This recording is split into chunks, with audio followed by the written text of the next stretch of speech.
Now, I want to talk a little bit about natural sugars. What did you find on that front? Is natural sugar okay for us? Is it bad for us?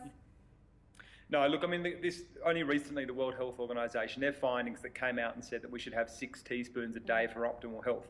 This doesn't include natural sugars in fruits, vegetables, and dairy products. Okay. So I think it's very important that we learn a lesson probably from the 70s where we kind of had this whole low-fat movement, and we literally threw out all the healthy fats, like the avocados and the nuts. They all got thrown into the low-fat movement, and I'd hate to think that we're going to do that with sugar. I mean, what we're talking about really is the added sugar or the free sugars that the companies put in there. And these include fruit juices, but table sugar, honey, maple syrup, all these things that can be added, we just need to be a bit more careful with.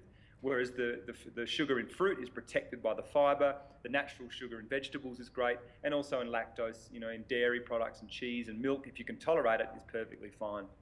Now, talk me through your journey. Watching the trailer, it seems like you got sick a lot. Yeah, well, I guess that's probably why the film's been so well received, is that, my results were pretty drastic, and they're the exact same symptoms that we're seeing more and more prevalent in society now. So within 12 days, I'd put on 3 kilos. Within 18 days, I'd developed fatty liver disease. And look, this is a disease, non-alcoholic fatty liver disease, that didn't exist 35 years ago, and now it's prevalent in 1 in 4 people in Western countries. Now, what is fatty liver disease? So basically, 1/2 of sugar, called fructose, which is the one that is found in fruit, but it's taken out of the fruit and added as in sweetness, so it's in table sugar. We now know that it uniquely metabolizes in the body like no other food does, in that it turns to fat in our liver. It's just the way it processes, because fructose was very rare in nature when we were evolving, maybe in seasonal fruit or perhaps in some honey in a beehive if you were brave enough to take on the bees. But now it's found in nearly 80% of the food supply.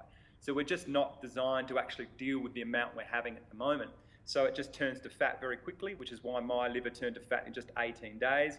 And then that fat pumps out to the bloodstream. And this is where you get the complications around type 2 diabetes, you get insulin sensitivity, but also these heart disease risks. So again, this all happened for me in a very, very short time. And the really positive thing is that once I finished the experiment and went back to drinking water and eating real foods again, all those symptoms turned around. My fatty liver disease, my pre-type 2 diabetes, my heart disease risks, all completely reversed just from eating real food again. And that's the message we're trying to push to kids and to families, is that if you can avoid those processed foods as much as you can and eat the real ones, then your body's going to benefit from it.